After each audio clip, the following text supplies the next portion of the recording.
मी तुमचं आजच्या एका नवीन व्हिडिओने पुन्हा एकदा सहर्ष स्वागत करतो. बघू शकता इथं आपण ऑर्गॅनिक पद्धतीने लसण घेऊन आलो आहे. ऑर्गॅनिक पद्धतीने आपण लसण घेतो, पूर्ण ऑर्गॅनिक आहे. यावर्षी पहिल्यांदा प्रयोग केल्याच्या आधी घेतला होता, तो की आपल्या बरोबर झाला नव्हता. म्हणजे यावर्षी आपण जास्त प्रमाणात करण्याचा प्रयत्न केलेला, पण कमीत कमी 4 वाफे लावले. हे पाहू शकता, हा पूर्ण ऑर्गॅनिक लसण आहे. काही मर झाला, काही झाला, हा असा पूर्ण. आणि आपण ताकात भिजून लावलेला, म्हणजे ताक जी राहते ताकात आपण भिजू घातला, मग त्याची आपण लागवड जसं रोप लावतो कांद्या, तशा प्रकारे आपण याची लागवड केलेली आहे लसणाची. हा पूर्ण ऑर्गॅनिक पद्धतीने.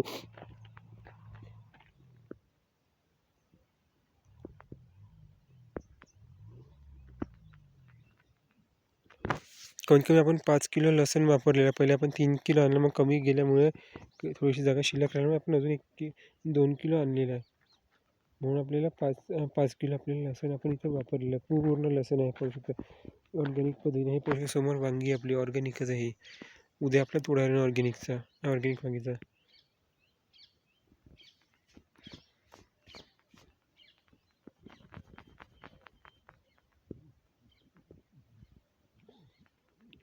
आता याच्यात कोणते खतं फवारे जे काही देणार आपण याच्यात काही दिवस 1-2 दिवस आपण याच्यात राखीची फवारी फेकू करणार. जी आपली राख राहते चुलीतली, ती आपण राख याच्यावर शिंपडणार आहोत. याची हातानं फेकल्यासारखी धुवारी वगैरे कशी देतो आपण त्यासारखं. जसं आपण युरिया फेकतो तसं आपल्याला राख फेकणं आहे याच्यात, पूर्ण याच्यात जेवढ्या याच्यात आपण लसण लावलं तेवढ्या जागेत. आणि हा पूर्ण आपण ऑर्गॅनिकच घेऊन आलेला आहे. जशी वांगी ऑर्गॅनिक घेऊन आहे, तूर ऑर्गॅनिक आहे, तशी आपण इथं लसणसुद्धा ऑर्गॅनिक घेऊन आलेलं आहे. जास्त खूप मोठा प्लॉट नाही, आपल्याला कमी कमी 1-1.5 कट्टा आपल्याला इथं लसूण आहे. पहिला प्रयोगाने आपण कमी लागवड केली आहे. जर आपल्याला उत्पन्न चांगलं आलं तर पुढल्या वर्षी आपण जास्त प्रमाणात लागवड करू लसणाची व चांगल्या प्रकारे उत्पन्न घेऊ. एखादा प्लॉट आपण खाली ठेवू. जसा हा प्लॉट आता हे जे तुम्हाला दिसून आलेलं आहे, हे पूर्ण प्लॉट आता खाली आहे. या प्लॉटमध्ये आपण कोबीची लागवड करणार आहोत. पहा आपल्या शेवग्याचं उत्पन्न येऊन आलेलं आहे. शेवगासुद्धा फुलार आहे, आणि शेवग्याच्याच खाली आपण कोबी घेऊ. म्हणजे ठेंगणं पीक आहे ते घेऊ. म्हणजे आपल्या शेवग्याचं उत्पन्न ते कोबीचं 2 प्रकारे आपण उत्पन्न घेऊन आले. पहिले आपण याच्यात दोडका, कारली याचं आपण उत्पन्न घेतलं आहे. आता याच्यानंतर आपण आपल्या शेवगा उत्पन्नाला सुरुवात झाली. हे पाहू शकता. शेंगा अशा प्रकारे शेंग धरलेली आहे शेवग्याला. म्हणजे आपल्याला येणाऱ्या 1 ते 2 हप्त्यात, 2 ते 3 हप्ते आपल्याला शेवग्याचं उत्पन्न चालू होईल. म्हणजे कसं झालं, आपलं पहिलं उत्पन्न घेतलं आपण, दोडका घेतलं, कारली घेतली. 2 प्रकार दोडके आहेत, त्याचं आपण प्लेनानं रफवाला दोडका याचं उत्पन्न घेतलं. त्यानंतर आपण कारली घेतलेली, एक भाग कारलीचं असं उत्पन्न घेतलं. त्यानंतर आपण सांबार, मेथी, शेपू याचे उत्पन्न घेतलेलं आहे, आणि चवळी याचं उत्पन्न घेतलं. म्हणजे आपले 3 उत्पन्न झाले, 2 उत्पन्न झालेले घेऊन, म्हणजे भाजीपाला पिकं म्हणजे काही प्लॉट झाले आपण साफसफाई करायला लावलेलं आहे. आपण कोबीचं उत्पन्न घ्या, म्हणजे आपले 3 पिकं झाले, आणि 4थं पीक म्हणजे शेवगा. अशा प्रकारे आपण 4 पिकं घेऊन आलेले इथं. आणि सोबत आपण याच्यात झेंडूचं सुद्धा उत्पन्न घेतलं. याचे काही तासे दिसून आले, हे चिकूचं झाड, याच्यामध्ये जे काही तासे शेवगामध्ये जी जागा खाली होती ते आपण झेंडू लावला होता.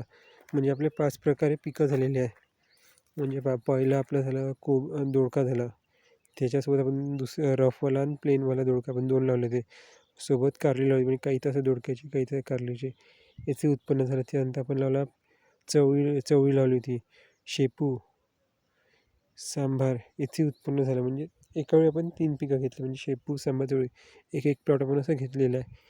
त्यानंतर झेंडू धरा, म्हणजे 3 उत्पन्न झालं. त्यानंतर आपलं शेवगा हे चौथं उत्पन्न येईल आपल्या शेवग्याचं. त्यानंतर 5वं उत्पन्न म्हणजे आपण आता कोबी लावू, त्याचं उत्पन्न घेऊ. म्हणजे अशा प्लॉटवर 5 प्रकारे आपण उत्पन्न घेण्याचा प्रयत्न करू. म्हणजे 5 प्रकारची पिकं आपण घेतलेली आहेत, म्हणजे घेऊच. आता 5वं पीक येणारच आहे, त्याची आता तयारी चालू आहे. आणि शेवगाही असं नाही, खूप शेवगाही चांगला आलेला आहे. फुलाची ब्रांचिंग बघू शकता. आपण ऑर्गॅनिक स्प्रेइंग करतो. अजूनपर्यंत आपण रासायनिक फवारणी दिलेली आहे. पाहू शकता शेवगा ब्रांचिंगसुद्धा पाहू शकता. शेवग्याला किती छान प्रकारे आली आणि हे पूर्ण ऑर्गॅनिक आहे.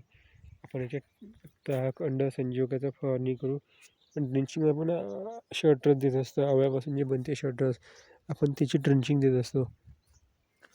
म्हणजे ड्रिपद्वारे आपण सर्व खत, हे बघा ड्रिप टाकलेलं आहे.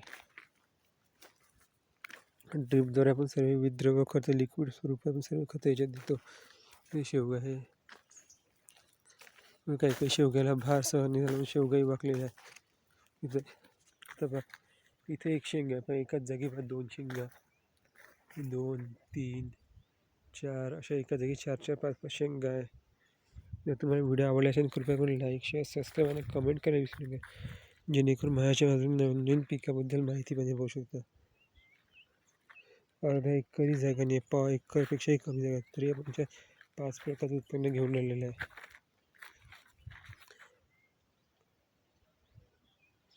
त्याची व्हिडिओ मी टाकले, दोडका, कारली, शेपू, चवळी याची मी व्हिडिओ टाकलेली आहे माझ्या चॅनलवर, तेही तुम्ही व्हिडिओ पाहू शकता.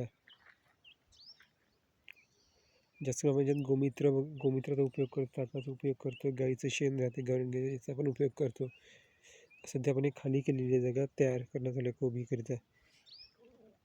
कोबी किती वेळ लावली तेही व्हिडिओ दिलाच, कारण की एक कोबीचा प्लॉट मला लागवड झालेला आहे. सध्या मी व्हिडिओ बनवला नाही आहे, पण त्याचाही व्हिडिओ तुम्हाला येत्या 1-2 दिवसात दिलंच. एखादा व्हिडिओ तुम्हाला मी ऑर्गॅनिक औषध दाखवून मी कोणचे बनवले, काय बनवले, पण डिटेल तर नाही देणार, पण एक व्हिडिओ दाखवेल म्हणजे कोणकोणचे औषध बनवले, किती कसं काम करते, काय करते त्याच्याबद्दल थोडीफार माहिती देईल. किती महिने लागतात, जसं रुईला 3 महिने पाहिजे, 4 महिने, अशा प्रकारे आपलं पीक आहे. मी तुम्हाला दाखवेलच व्हिडिओमध्ये. आवडल्यास कृपया करून लाईक, शेअर, सबस्क्राईब करायला विसरू नका, जेणेकरून नवीन माहिती पाहता येईल. धन्यवाद.